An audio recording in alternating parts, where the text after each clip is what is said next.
Los sacramentos.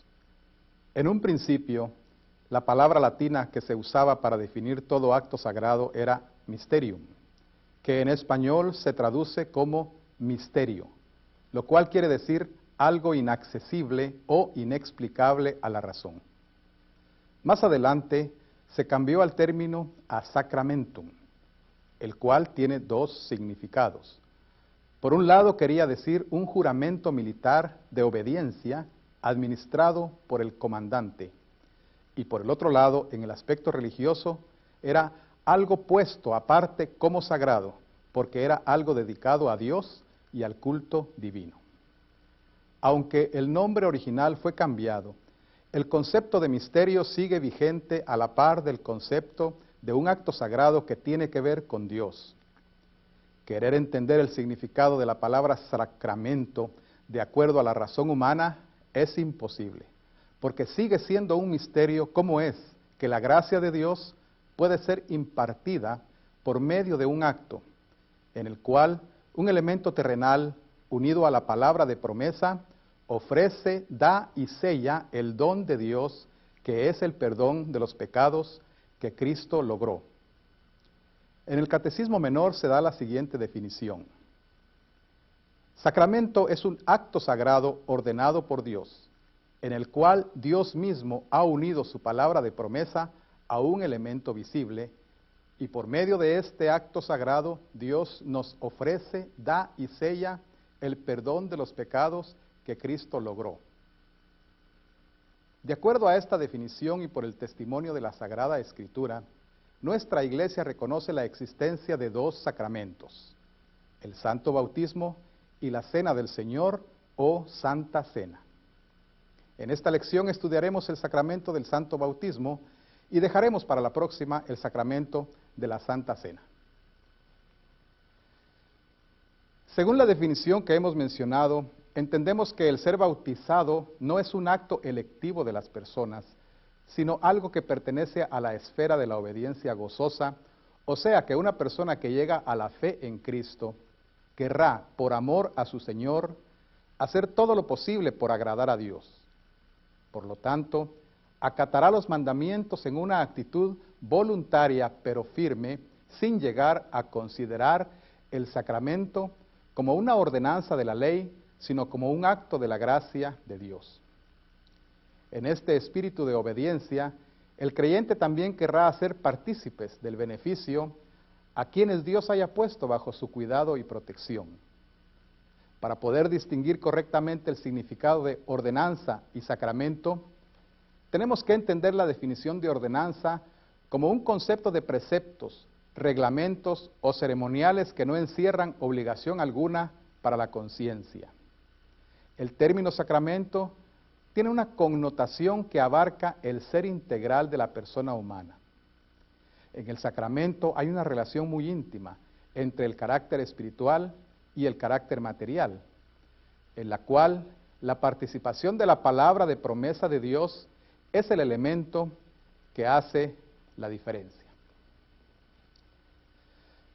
Sin embargo, estamos conscientes del carácter de ordenanza en el sentido de que existe una orden explícita de nuestro Salvador al dejar la Gran Comisión, como leemos en San Mateo 28, 18 al 20, la cual no se limita a un carácter puramente externo legalístico, sino que lleva también incluida la exhortación evangélica.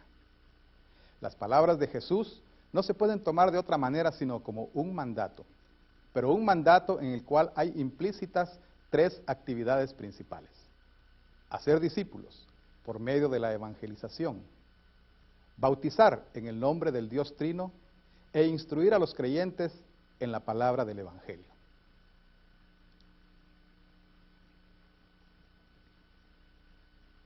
¿Qué es el bautismo? Según la explicación del Catecismo Menor, el bautismo no es simple agua, sino que es agua comprendida en el mandato divino y ligada con la palabra de Dios.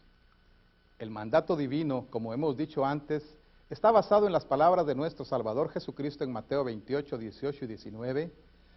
Toda autoridad me ha sido dada en el cielo y en la tierra, por tanto, id y hacer discípulos a todas las naciones, bautizándoles en el nombre del Padre, del Hijo y del Espíritu Santo.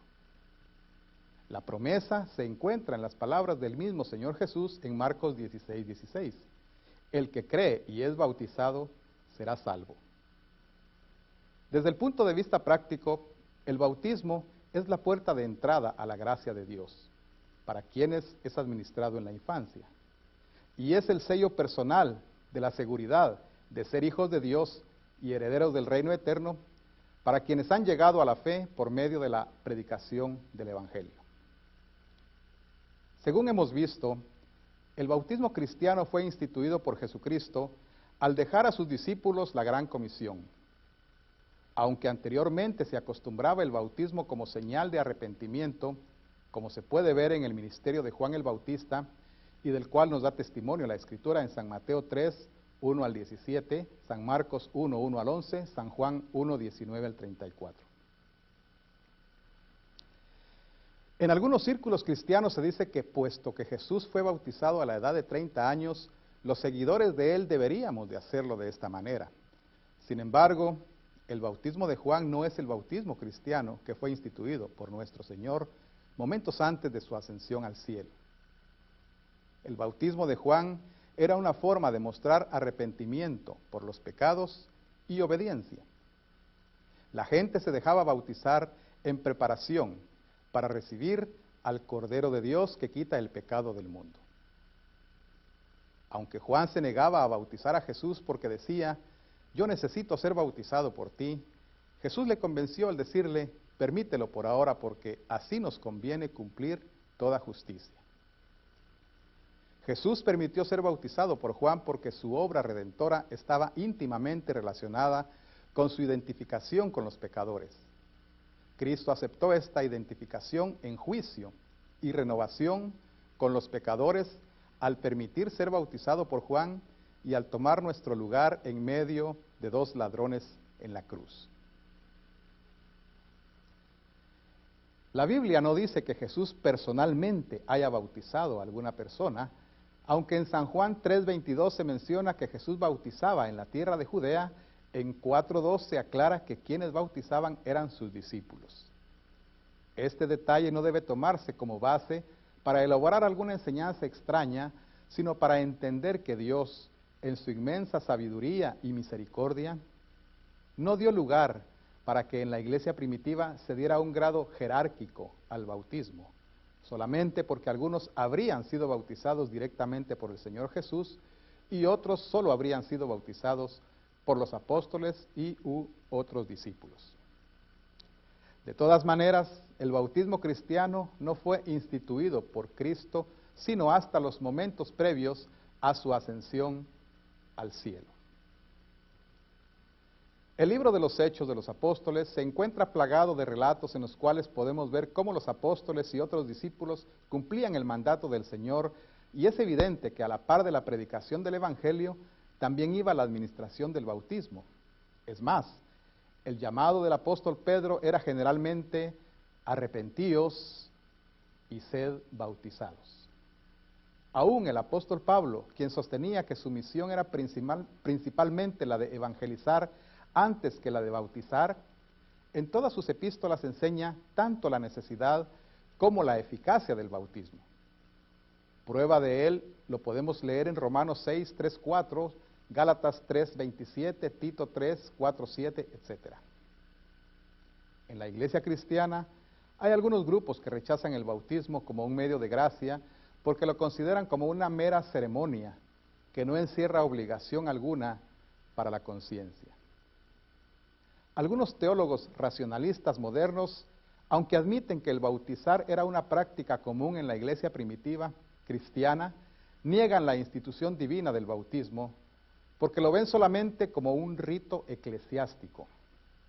Otros teólogos racionalistas un poco más conservadores admiten, por cierto, que el bautismo fue instituido por Dios, pero se oponen al llamado carácter legalista de la ceremonia en el sentido de que puesto que por medio del bautismo Dios da salvación, y si el bautismo es un mandato, la salvación sería resultado de cumplir la ley. Esta es una forma de ver la gracia de Dios de una manera muy estrecha, porque en ese caso también la proclamación del Evangelio sería legalista. Es cierto que el ser humano puede ser salvado sin el bautismo, pero eso no quiere decir que haya que rechazar la salvación de Dios, quien es rico en misericordia y la cual ofrece al pecador, ya sea mediante la promulgación del Evangelio o la administración de los sacramentos.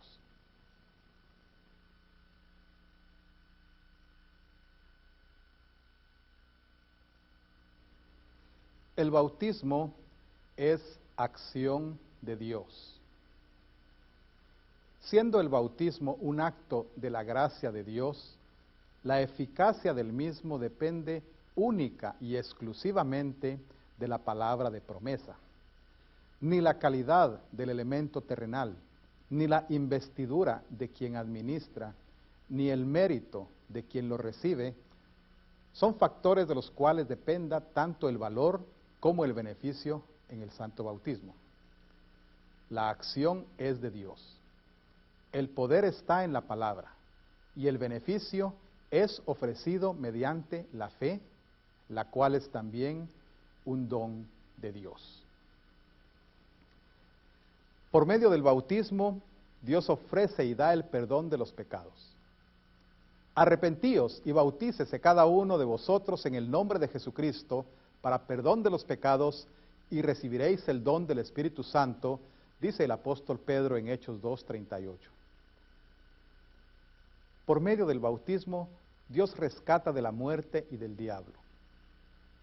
Porque todos sois hijos de Dios por la fe en Cristo Jesús. Pues todos los que habéis sido bautizados en Cristo, de Cristo estáis revestidos, leemos en Gálatas 3:26, 27. Por medio del bautismo, Dios da salvación eterna.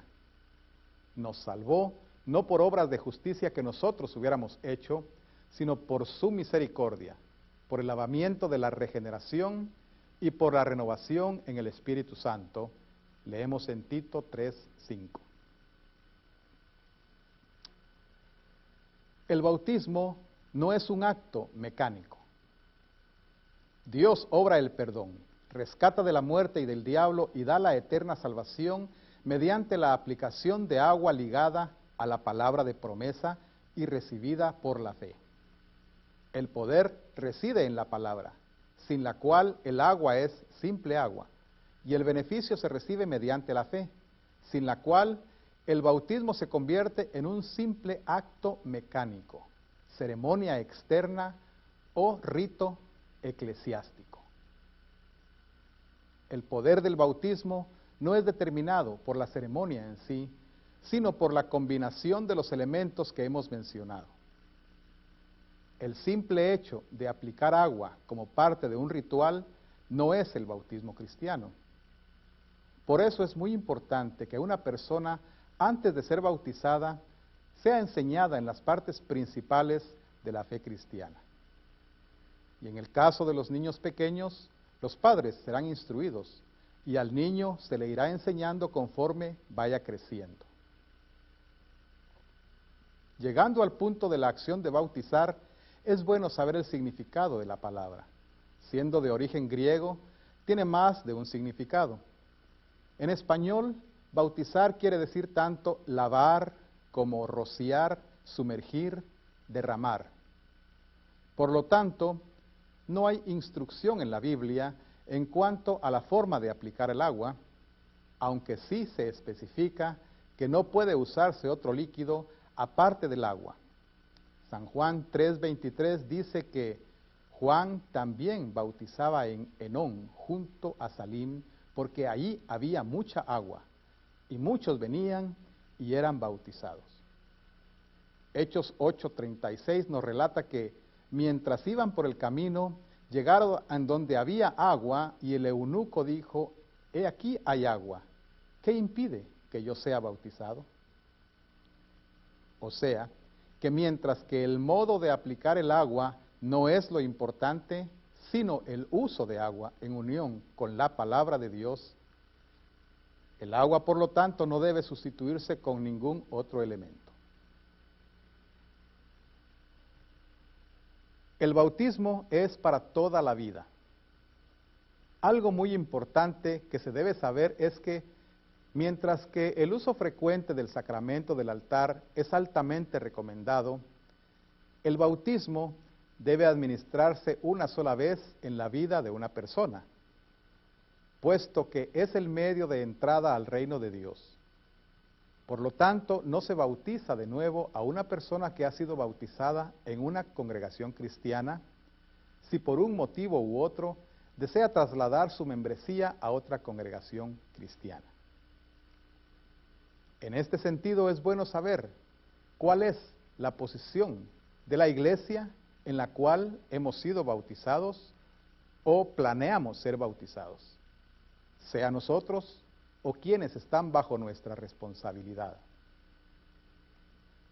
Una manera sencilla de ver si una congregación es cristiana es conocer cuál es su concepto sobre la divinidad. ¿Cómo explican la doctrina de la Trinidad? Si creen que Jesús es Dios y hombre verdadero, y si el Espíritu Santo es para ellos un ser personal o es solo una fuerza, sentimiento o influencia. ¿Qué es la salvación y cómo somos salvos? ¿Qué es el perdón? ¿El ser humano nace en pecado o aprende a pecar? Etcétera. Estas y otras preguntas son muy importantes para conocer el fundamento doctrinal de una congregación que se presenta a sí misma como cristiana. Generalmente, una congregación auténticamente cristiana se conoce por el lugar que ocupa la Biblia en ella en cuanto a la fuente de revelación divina, el concepto que tienen del Dios Trino y la enseñanza sobre la salvación. Un solo bautismo. Si una persona ha sido bautizada en una congregación auténticamente cristiana, no necesita bautizarse de nuevo. Sin embargo, hay que mencionar que si una persona no está segura si ha sido bautizada, lo mejor será bautizarla porque todo creyente debe estar seguro que ha sido bautizado, para que en todo pueda consolarse en el pacto de gracia establecido en el santo bautismo.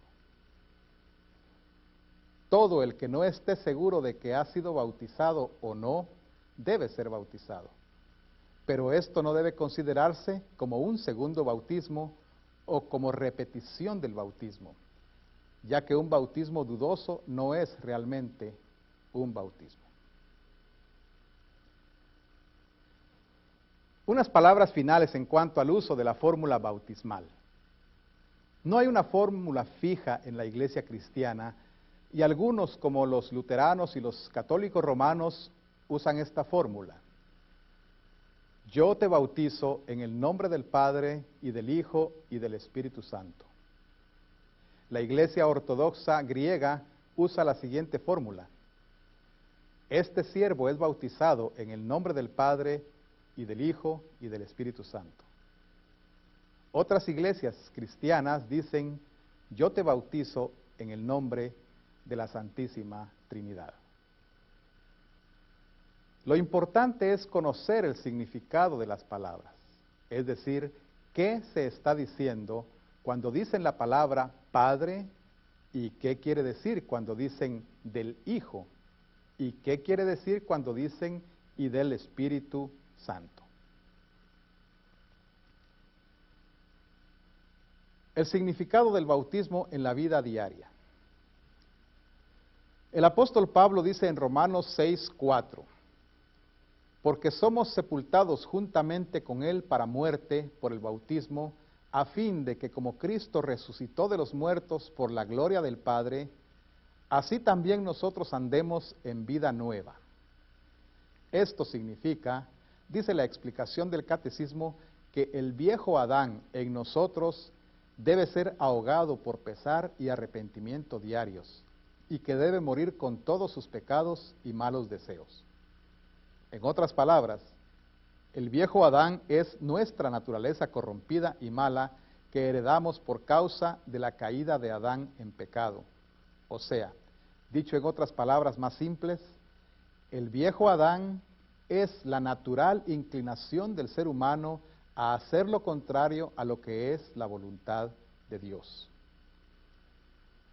Muchas personas que han sido bautizadas de niños o que no han sido guiados de una manera adecuada en la fe cristiana, pueden perder el significado de su bautismo, teniéndolo solamente como un ritual que se realizó por cumplir con una tradición o costumbre y que ha quedado olvidado con el paso de los años, lo cual les ha hecho desvalorizar y empequeñecer el concepto que tienen sobre este medio de gracia.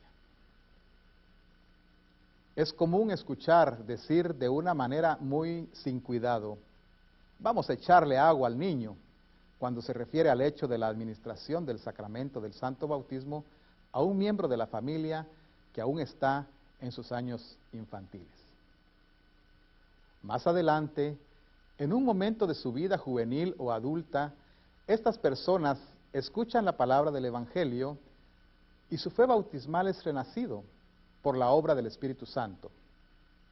Sinceramente, pero mal dirigidos por un líder que no está completamente informado, pueden ser llevados a realizar un segundo bautismo cuando lo que necesitan es una reafirmación de su fe bautismal, despojándose del viejo hombre y de la pasada manera de vivir, como nos aconseja el apóstol Pablo en Efesios 4:22. Con respecto a vuestra antigua manera de vivir, despojaos del viejo hombre que está viciado por los deseos engañosos. El procedimiento en este caso no sería realizar un segundo bautismo, sino revalorizar su bautismo original, al ahogar al viejo Adán, el cual debe morir con todos sus pecados y malos deseos. Esto es logrado por una actitud de dolor por el pecado y arrepentimiento diarios, como dice Gálatas 5:24, porque los que son de Cristo Jesús han crucificado la carne con sus pasiones y deseos. Así como el agua puede ser un elemento de muerte, también es fuente de vida, y en este sentido la función es doble, porque el agua vivificada por la palabra, habiendo causado la muerte por ahogamiento del viejo Adán, también tiene poder para permitir el nacimiento de una nueva persona revestida por Cristo. Según el Catecismo Menor de Lutero, la nueva persona es la nueva naturaleza y vida espiritual creada en nosotros por el lavamiento que nos ha hecho nacer de nuevo. Si alguno está en Cristo, nueva criatura es, dice la Biblia en 2 Corintios 5:17. El recuerdo bautismal siempre acompañará al cristiano, aunque en muchas ocasiones ni siquiera se dé cuenta de ello. Pero al pronunciar o escuchar las palabras en el nombre del Padre y del Hijo y del Espíritu Santo, se está refiriendo al nombre del Dios que lo recibió en su reino mediante nuestro bautismo.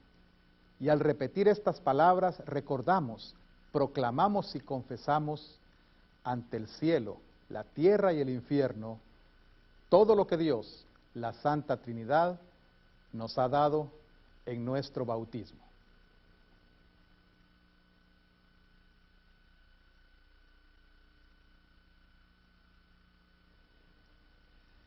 El bautismo de los niños. En algunos ambientes cristianos se acostumbra el bautismo en la edad madura. Sin embargo, la Sagrada Escritura enseña que tanto los adultos como los niños deben ser bautizados. Por supuesto que solamente deben ser bautizados quienes creen en Cristo y lo confiesan. Una persona adulta es impulsada a las aguas del bautismo como producto de la fe engendrada en ella por el Espíritu Santo en la proclamación de la palabra. Hechos 2:41, 8:36 al 38. Los niños, por su parte, son llevados al bautismo, ya sea por sus padres o por los que tengan autoridad sobre ellos. Marcos 10, 13 al 16. Nuestra iglesia no bautiza a los niños que no son traídos por sus padres o por quienes tienen autoridad sobre ellos. La Sagrada Escritura dice con respecto al bautismo de los niños que ellos también necesitan de la gracia de Dios, porque de los tales es el reino de Dios. Marcos 10, 14.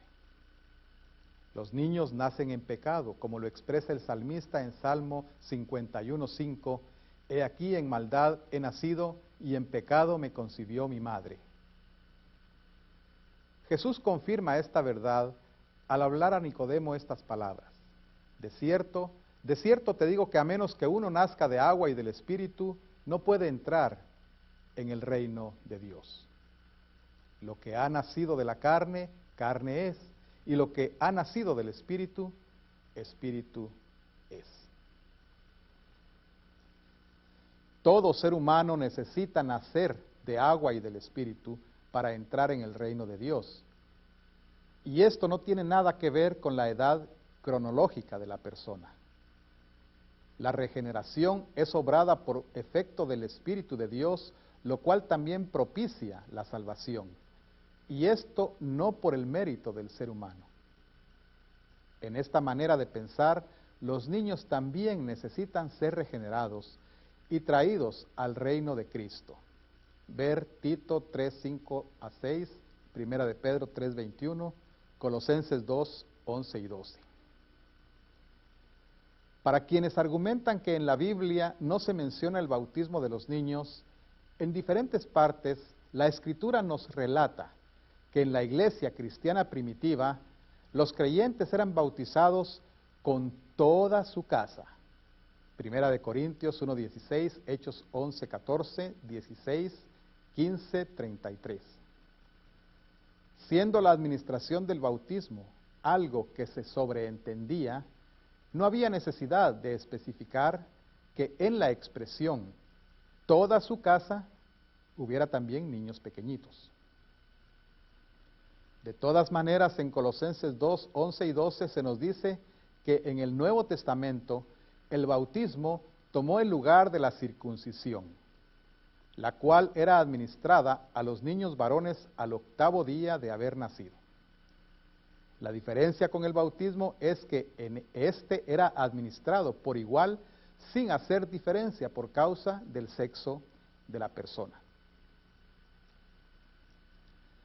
Por último, quienes argumenten que los niños no pueden creer y por lo tanto no están habilitados para recibir el beneficio del bautismo, la Escritura nos dice que los niños sí pueden creer. Mateo 18, 2 al 6, Marcos 10, 13 al 16, Lucas 18, 15 al 17, Primera de Juan 2, 13.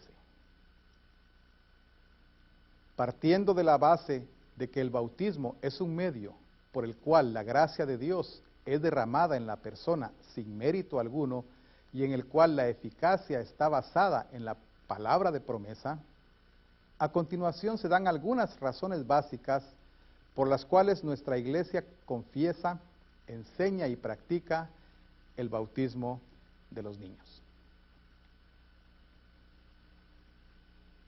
Los niños pequeños y bebés están incluidos en la frase todas las naciones, escrita en Mateo 28, 19. Todas las naciones son toda la gente, jóvenes y grandes. El mandato del Señor Jesús no excluye a los niños, puesto que ellos también son parte de todas las naciones.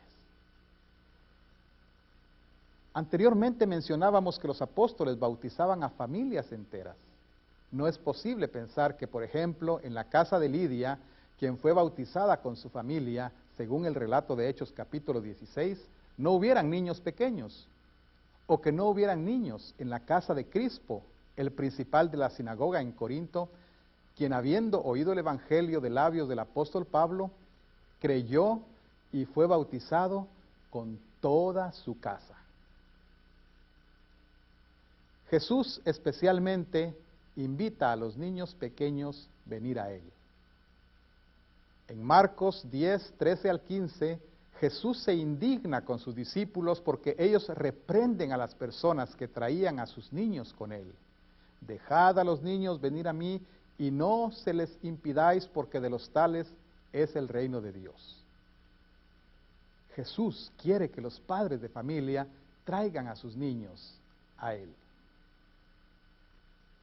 Los niños nacen en pecado y necesitan lo que el bautismo ofrece. Las palabras que Jesús le dijo a Nicodemo son claras. A menos que uno nazca de nuevo, no puede ver el reino de Dios. San Juan 3:3. Jesús quiere a los niños en su reino, pero los niños no pueden entrar al reino de Dios así como son por naturaleza. Jesús dice claramente que solamente aquellos que nacen de agua y del Espíritu pueden entrar en el reino de Dios. Nuestros niños son niños nacidos de carne. Si deben entrar en el reino de Dios, tienen que nacer de nuevo, ser engendrados por Dios por agua y el Espíritu por medio del santo bautismo. Los niños también pueden creer. Las palabras de Jesús en Mateo 18:6 son terminantes. Y a cualquiera que haga tropezar a uno de estos pequeños que creen en mí, mejor le fuera que se le atase al cuello una gran piedra de molino y que se le hundiese en lo profundo del mar. Si nuestros niños no pudieran creer, ciertamente el bautismo no les aprovecharía nada, pero el Señor mismo lo dice. Los niños pueden creer y realmente creen. En el bautismo, el Espíritu Santo obra la fe en ellos y así el bautismo produce en ellos la bendición de la promesa, perdón de sus pecados, liberación del poder del diablo y de la muerte y la salvación eterna. ¿Qué padre de familia quisiera oponerse a que sus niños sean bendecidos por Dios de manera tan grande y a la vez tan sencilla?